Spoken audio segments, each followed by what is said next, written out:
And also, just like I think Dr. Chen mentioned a very interesting point, the one I heard is that a lot of centralized platforms that are manipulating data. I mean, besides the whole Facebook thing, if you guys are familiar with the music streaming, if you, especially younger guys, you know Jay-Z investing in a music streaming platform called Tidal. Tidal was like, it's a huge deal. Like last year, when they do the whole press release, they have Kanye, they have Beyonce, literally all the big shots are out to promote this new Spotify-like music service. But last month, one of the biggest scandals just came out, that Tidal, the inside employee revealed that Tidal manipulates the streaming data for Beyonce's Lemonade for more than 100 million clicks. So its data center literally plays your account, using your account to play Lemonade made by Beyonce for when you were at night. And this has been leaked. And it just shows you how the big companies are controlling people's data. So now jumping to Fresco. We call it a blockchain art asset network because the reason why that means we'll explain later. But you can already sense it's about data. It's about how can we turn artist data into the wealth that can be shared. But before I start, anybody here, everyone knows who Sean Combs, aka Diddy, is, right? Raise your hand if you know who Diddy is. Great, I love this crowd. So the Diddy, recently he just acquired a painting at Sotheby's, New York 2 weeks ago. And that painting was bought for $25 million. It's made by Kerry James Marshall, a very, very recently very hot African-American artist. But guess how much that painting was bought for? The $25 million painting back in '97. Well, let me tell you, if you can Google right now, search Diddy's new painting, how much it bought for. The piece got bought for $25,000 back in 1997. And that's in 20 years, percent jump around 40,000%. Well, if you think crypto is hot, if you think crypto is crazy, you don't know art yet. You don't know art investing yet. Just take a look at how art pieces today were being sold when it's first in a gallery. You see what's the real game about art investing and why more people should know about investing art. So here's a little rundown what we're gonna do. And so first, to begin with, it's about Fresco. We're the world's first blockchain art asset network. And through blockchain technology and Elastos platform, we were able to enable provenance, promotion, and liquidation of artwork at a global scale. Provenance, I will jump into later, like each section we'll jump into later. We have two main components. First one is Fresh Trust, and second is Fresh Edition. Fresh Trust is the blockchain-based art value measurement system that help you measure the value of art without touching the market value. It might sound a little bit intricate, but later we'll explain more. And Fresh Edition is a digital asset offering system for which an owner of an artwork can issue limited copies of that artwork on blockchain and being sold across the whole platform. So a little bit rundown of the art market. As you can see, our market is probably the oldest market in the stream market we list out, but it has the smallest market cap. Right now, market cap probably around, with a new report that's released 2 weeks ago by TFOF, right now the market is probably at around 868 billion, but our market has been like this since the past 10 years. Even at 2007, the market's still only around 60 billion. Well, take a look at how crypto is going right now after 5 years. Right now, where are we at? We're at like around 450B. But yeah, it just shows you how big our market is. Yeah, it just shows you how big the art market is. And, yeah, the crypto is going down, but you never know because with more mainstream adoption. But just going over the reason why the art market has been so static, one of the main reasons is that if you go to any art fair, you go to Basel or you go to the Basel, Miami, where all the celebrities are there the first 2 days. That's called a VIP day. But when you're at a VIP day in Basel, Miami, or Basel, Switzerland, or even Basel, Hong Kong, I guarantee you see the same crowd after the second time you go there. And it's always the same group of people that's buying art. Because there's only a small number of people who knows art investing can bring that much. And only a small number of people have access to art investing. Well, that's the reason why our market is not growing, and people has been desperately, even from the inside, wanting to grow it. That's why you go to Christie website right now, you can get a Picasso, original Picasso ceramics for around $1,000. No kidding, original Picasso. You can see for yourself. It just shows you, but they're marketing to the wrong people. You go to the auction house website, you need to have a bank statement worth certain money to open an account, and then to buy $1,000 artwork. Well, people who go to those auction houses, they're not going for the pieces that's at a lower market, but a lot of us will. And that's just the game, the dilemma that's been facing the art industry. So the artwork problem number one is called the unclear provenance. Even provenance in the art world refers to the chronological documentation of who owns this painting before. For example, one just a little bit like mystery demystified in the art world is that when you buy an art, rule number one, you just don't buy from anyone you do not know. You buy from someone who's either established in the society or in the close art circle. And that's what provenance means. Any work you got from auction house, if it's good work, it shows you that at the beginning, it directly acquired from the artist, and then passed down to who, and then passed down to the next guy. And this provenance, sometimes you care about it more than the authenticity of a work, because it means the people before you already put that much into this object. And then when you hold on to the object, with the time passing by, the only thing it causes is going up, with a little bit of fluctuation. But yeah, always been this way. If you guys take a look at 2 weeks ago, the Rockefeller auction from the Christie's, every single piece got sold. Even pieces, the Cuff Kink, the price estimate at $400, that goes up 10 times the price estimate, and then ended the hammer price at $4,000. Because people buy it because it's from Rockefeller. So when you sell that piece next time, you can say Rockefeller owned it before. So that's why you buy art. You buy art because it's owned by someone before, and then you add your name to it. That's why you see people trying to build up their art collection. That's why you see in LA, we have some of the largest private museums. I won't name which one, but you know they open museum for that way because it's easier for them to collect art in the future. I'll just leave it there. So the problem today is that when you buy from gallery and auction houses, what the auction house gave you, if you buy a $3 million painting or $2,000 painting, is a paper slip in a really nice folder that's signed by the gallery owner saying, I certify this mister is the owner of this work. Well, you ought to see some gallery I know, they print out that paper only if you ask for them. And it's been happening in the art world for the last couple hundred years. You see, that documentation is very easily fabricated.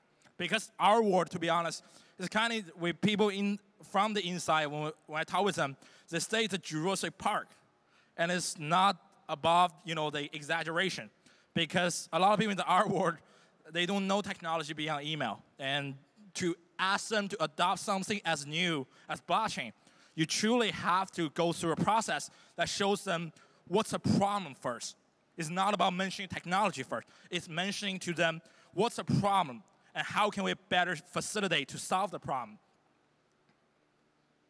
And the problem number two is a centralized promotion, for which we touched on a little bit earlier. So going back to Carrie James Marshall, how the piece jumped from 1997's $25,000 to 2017, $25 million today. Well, I would just say our artists today, with its academic value, you have to be boosted by a group of art patron. That means if you support a student artist, fresh out of art school, how do you promote him? Well, you need a group of very connected art patrons who value the student work, who buy the student early at cheap. And this group of art patrons, using their leverage in the art world, try to get this artist into museum, into exhibition. Because, it's all connection-based. I'm just saying very, very brutally real. It's same thing with the entertainment industry. It's same thing with the art industry. A lot of things boil down, and I know, all come down to connection. So if the artists have a support of a group of art patrons, and then through connection, they get into museum and the gallery for exhibition. Then with this gradual build-up of the art world presence, more art critics gonna come in and say, wow, who's this kid just got exhibited at a major museum? And then more artwork presence coming in, which drive up the artist's price. And then the owners, the original art patron, the people who buy his work cheap, then you sell one or two of his work at beyond astronomical growth. And then you keep the rest and then you store it. Sometimes you do not even store it at your home. You store it at storage. You wait for 10 years and then go to consign to auction house. Some people, I just tell you straight up, some people buy artwork without ever seeing it. I sometimes buy art, even I'm just from a family collecting perspective, even a lot of our friends or even people who's older than me, when they buy art, they just only look at the painting, see who's the artist and who's the gallery behind it, and then buy art. We store in a factory in storage in New Jersey, never see it for 5 years, and then directly consign to auction house. This is how our game is played. So, and you can see, this is a piece from Christopher Wu, a very, very legendary American artist. And this is a piece called Apocalypse Now. This piece was initially purchased at New York's 303 Gallery in Soho for $7,500 at 1988. And in 2013, this can all be searched. 2013 is auctioned off by Christie's at $26 million. It just shows you how art investing it is, in the really rawest form. Most people, when you Google the art world, they don't tell you this.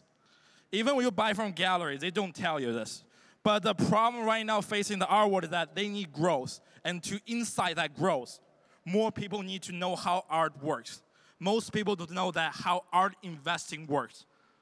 So, and with only the auction house and galleries can only promote a certain number of artists per year, which this works before, back in Renaissance. Only the rich guys go to gallery. Like every rich guy buy art.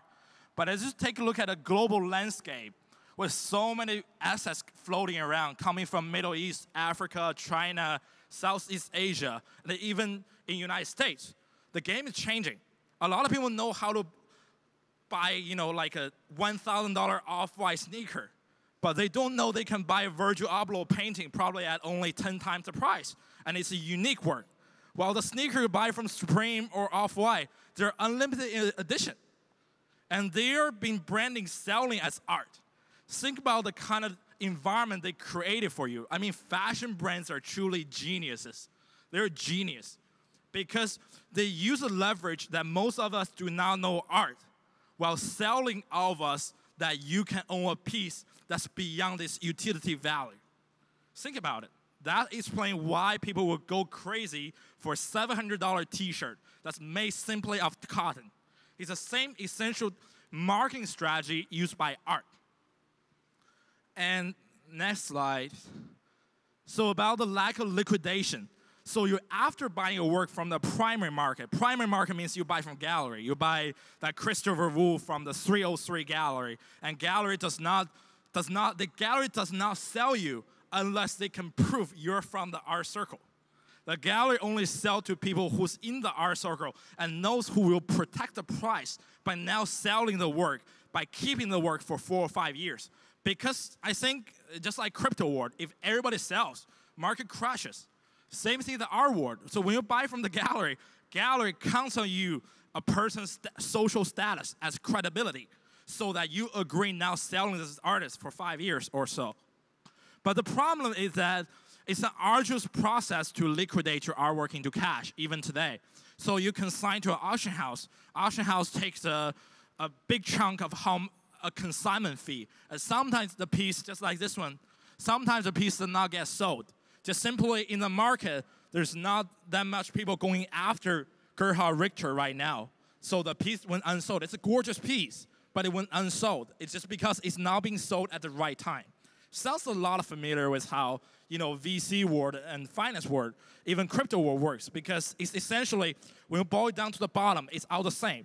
It's how can you sell an asset? How can you package it, make it into an attractive thing, and sell to the next guy? Like, don't get this wrong. Like, I think this is the fundamentals of how to sell a product.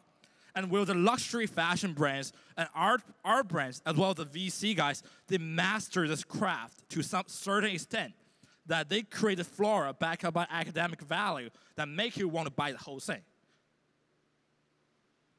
So how can we solve the problem of first, the centralized promotion, while creates anonymous yet transparent provenance and help liquidate art at a global scale, which in the process expand our population? Because when I say, a lot of people might think, if art were so secluded, like how the hell do you guys get in? Well, I say two things. First, in the art world, there's a food chain. If you're a collector, you're on the top of that food chain. You're the shark in the game. The galleries, auction houses, they all want to get you to buy the work. So me, from a collector family, I was able to leverage that. I scheduled a meeting with them, talking about, I want to buy work. And then I actually want to pitch them my idea in a way that's very smooth. You know, I tell them about the problem they're facing and ask them to say whether they want to adopt, because this is the best way to ask for it.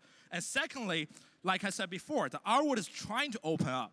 Before, 10 years ago, never imagined they want to sell a $1,000 Picasso. Or sometimes they're $500 Picasso because that's 2000 edition unsigned. Yes, sometimes the artist, Picasso has oil painting for 100 million. And some of Picasso's work are not made by Picasso himself, but rather Picasso's estate commissions a printing studio to print work on Picasso's behalf. And then if Picasso signed, those pieces are signed edition. If Picasso does not sign them, those are unsigned edition and get sold for cheaper. Whoops, I just tell you something in the art world that most people in the art world, they do not want to tell you this. But we feel very comfortable saying this because we're truly bringing some innovation that can help expand the art market while keeping everyone's interest protected. Because if more people think about it, if more people knows that you can get a piece of Picasso ceramics from Christie's at $500, that's cheaper than sometimes when you buy what you call the decoration art from a street store or a branded store from IKEA. Well, you can say you own a Picasso. More people need to know about this. So that's why we have Fresh Trust. Fresh Trust reflects the total value trust allocated to an artwork by users on Fresco. And it's also the total value of fresh edition of this artwork. Fresh Trust is publicly visible and anonymous identity. So what Fresh Trust means, I'll go off the script. So any user, when the Fresco platform live, you can upload the art you own to Fresco platform, which is essentially just like how you submit a piece to an auction house. You upload its photos as well as its description. And after you upload that art data are going to be directly linked to you. And if you're just a street guy who, on the street and you say you own a Picasso, no one gonna believe you because our Picasso original pieces in today's world are all verifiable. So we use a decentralized way for people to care about their own trust while maintaining the whole system's trust. So how can token be added to our artwork? Well, people can add tokens to the artwork, and this is an irrevocable process.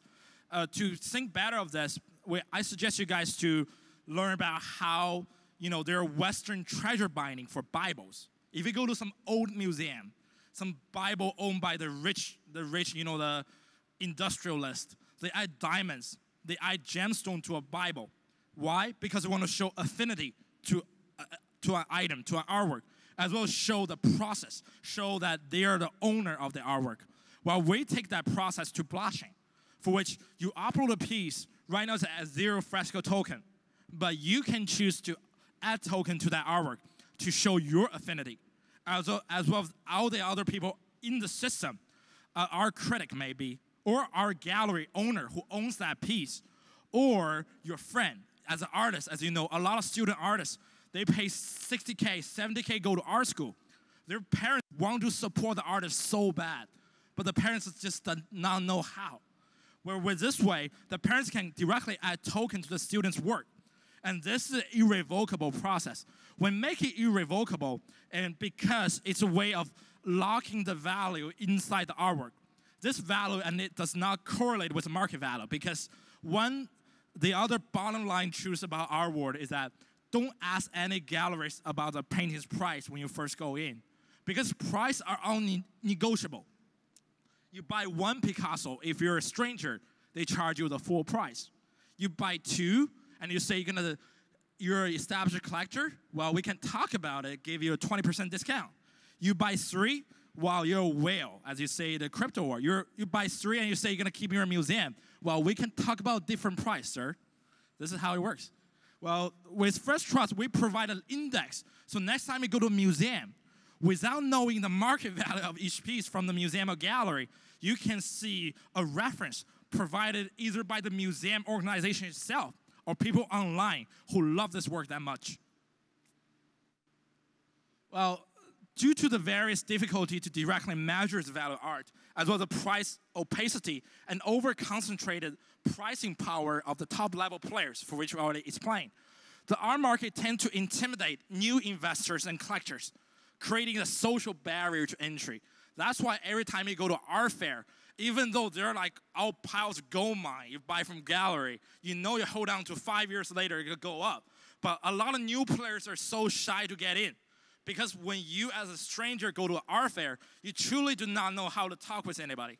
You cannot go there and just ask, how much I want to buy that one. No, you need a smooth way of talking about it. You first go there and say, off the script totally. You first go there and say, wow, this is a gorgeous piece. Who's the artist behind it? Can you tell me about his story? Is it exhibited at major museums and major galleries? Oh, it's represented by you gallery. Oh, that sounds good. I want to make a significant contribution to this artist. Can we talk more? And then you start a conversation. You see, it's a way of how you talk. It's almost the same way as if you're in the PE world. I come from a finance background. If you're in the PE world, when you do leveraging, it's the same thing. You try to buy a company share, you do not just go in and ask how much it's worth. You have to start a conversation. You have to smooth the conversation. So, but this process creates such a huge social barrier, making the art world at a stagnant growth. On the contrary, Fresh Trust provides a decentralized promotional channel for people to directly support art or artists you love, which essentially, if your buddy is a student artist coming from a top student art school, and let me tell you this, each year, almost 90% of the art student with the craft, with the talent, who paid $60K a year for tuition, does not find a job after art school. Because each year, only the top galleries can make you into art fairs and be a star. And so you left over a lot of students who has talent, but cannot support themselves as artists, and then has to wait tables in LA or Soho.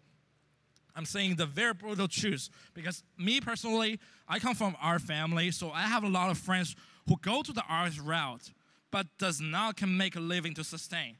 There are a few lucky ones who get to know a couple gallery owners, and then the career take off. This very brutal, but sounds a lot like entertainment world. Just leave it there. So the Fresh Trust example, like we mentioned before, so beyond the treasure binding, you also have what you call the colophon, for which the Chinese painting, if you pass on to the next guy, the other guy, if he truly likes the painting, he'll tend to add his seal or add his commentary after painting. This value addition process becomes a part of the artwork. This is going to be huge for the art world because we bring this process onto blockchain.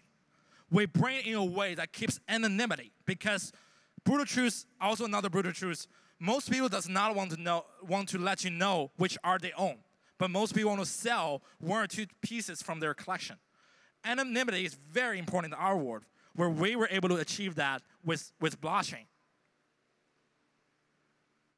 So Fresh Trust and Elastos. So when we decided to work with Elastos, we think it's really a home run for both of us because Elastos allows the issuance of digital asset. Also has a problem-seeking aspect of blockchain. This aligns perfectly with what we try to do with Fresh Trust. Moreover, Fresh Trust reflects the total value of fresh edition of an artwork. And fresh edition, think of that as a print and moldables. The limited edition artwork on blockchain is solely based on Elastos. And also, when you guys think about adding token to an artwork, this irrevocable process, it's also a POS method, a proof of stake. But rather than proving which user owns most token, it's going to be which artwork holds the most token. And this process can reflect and compare the intricate value of art on blockchain. The circulation of the token in the Fresh Trust, which is locked inside, will be achieved by Fresh Edition. How, we'll explain in the next slide. So Fresh Edition, after all this artworks has different number of Fresh Trust into them, how can we get the tokens recirculate back to the to the community. It's the same process that artists think about, is that after the artists sell 2 or 3 large oil paintings to the rich collectors, how can the artist create more presence in the art world? Well, the artist has already found a great solution. You just simply create more art, but you do not handmade them. You commission a studio to make them, and you sign it, or you say it's come from you. And this is called artist as a brand. It's very, very honest, very, very, I think, very bold assessment of the art world, but we just try to tell you the truth. Artist essentially is a brand. Ever since Andy Warhol, ever since, the Da Vinci, it's always a brand. Anything come from the brand sells. There sometimes you go to a gallery viewing, you see people holding an empty book of the artist, and then ask the artist sign it. After the artist sign it, you can directly flip it off on eBay.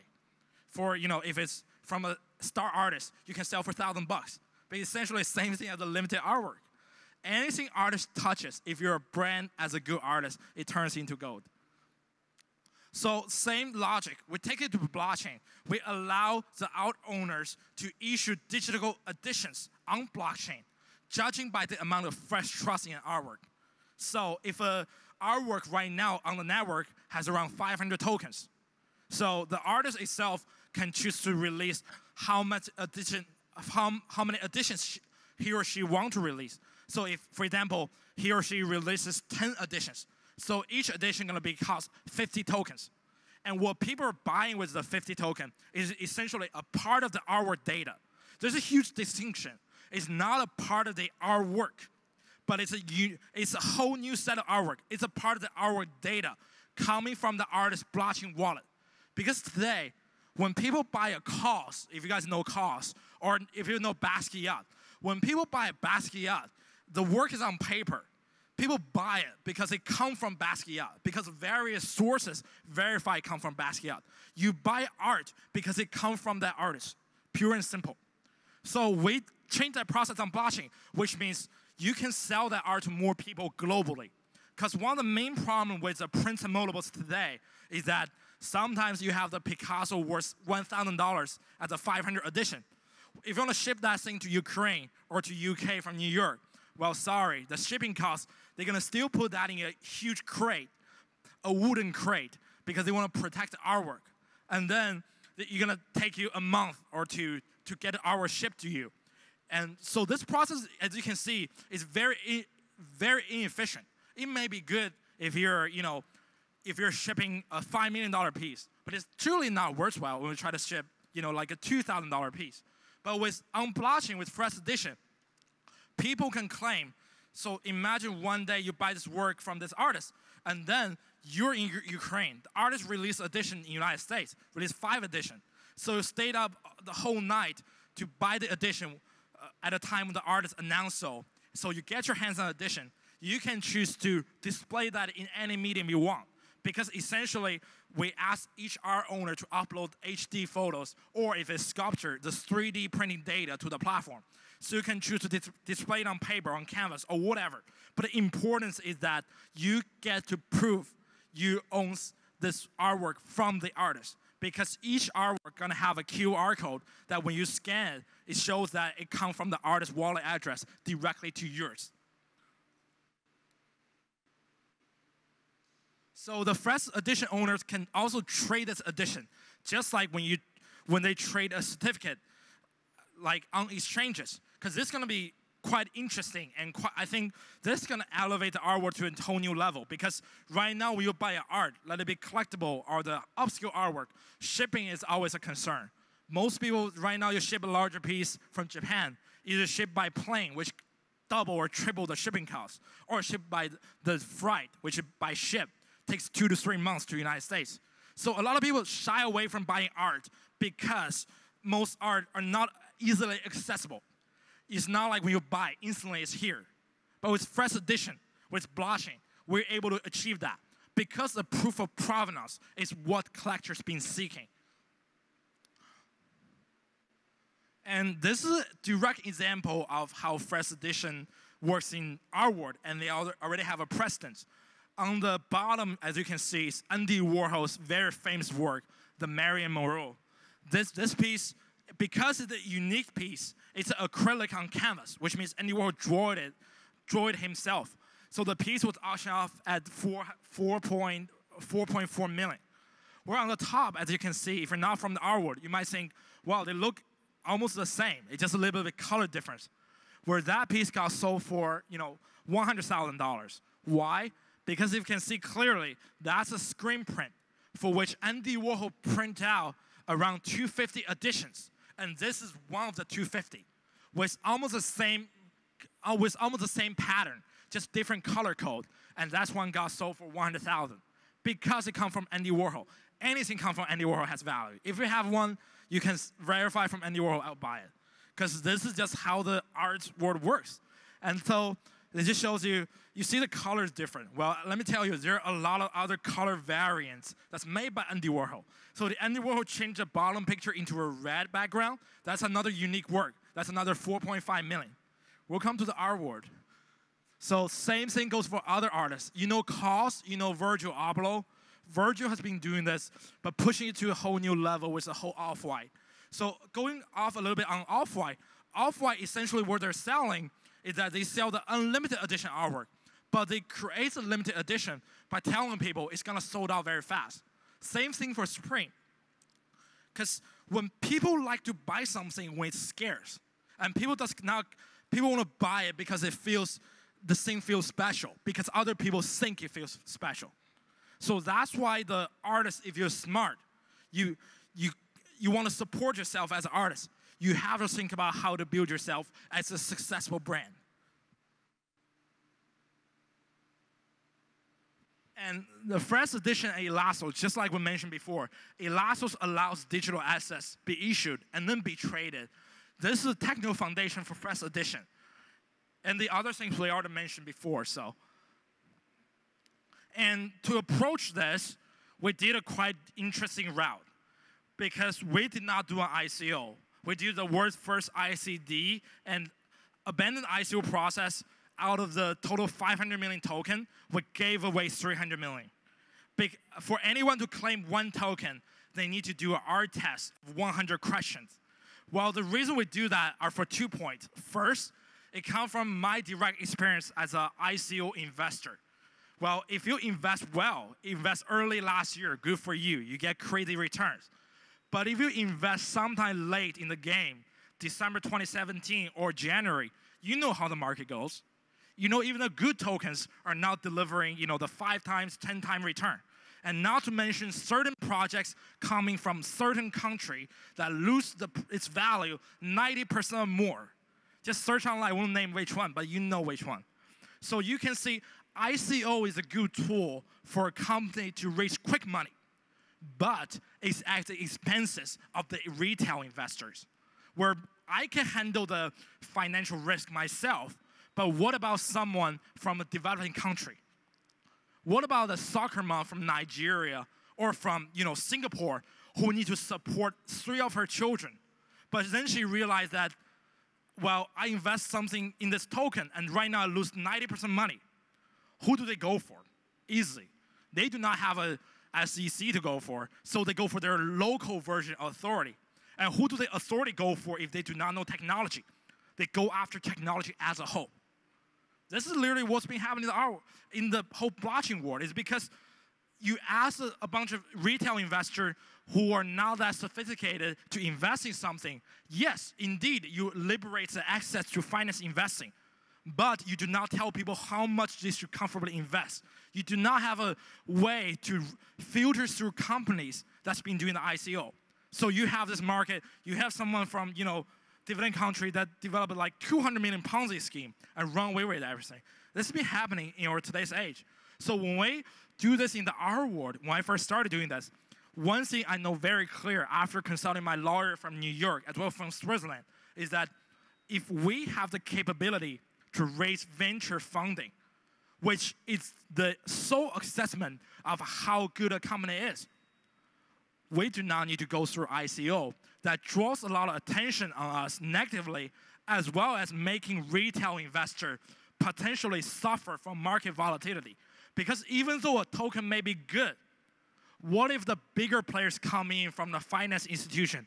What about the hedge funds coming in and then they short the whole market? You already see what happened earlier this year. I don't think it's a market going down or market being negative. It's just the major players, when they go in a market, the first thing they do is that they create FUD. Then they short the whole market. And then they get in at cheaper, and they drive up the market. This is what you call a cyclical progress of history. And it's happening in every single industry. So that's why we stay away from ICO. We did the first ICD because what we need to do is that we get a token to community. At the beginning, we do not care where the community is from because the community is from globally. And after getting the token released, then it's about, in a process, we work hard to develop our own platform because the tokens are out there, because through the process, we have educated enough people about art. This makes the whole thing worthwhile. And we design our whole ICD test is that it's not going to be the same each week. Is that each week the test gets harder. And on week 3, we ask people to go to their local museums and galleries, and then you can take the test. Results has been very, very crazy.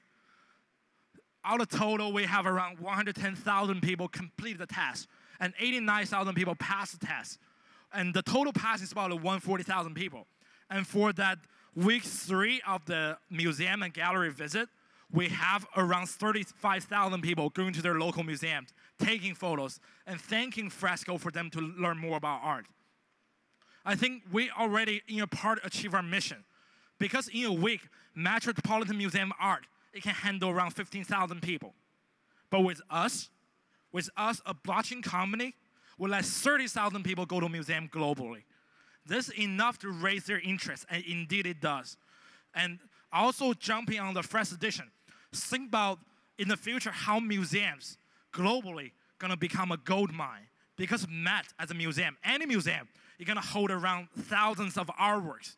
Right now, museums are in a very, very difficult time because museum cannot sustain on its own tickets. Museum, instead on Fresco, if they release blockchain editions of their artwork without hurting a single bit of the ownership of their physical art.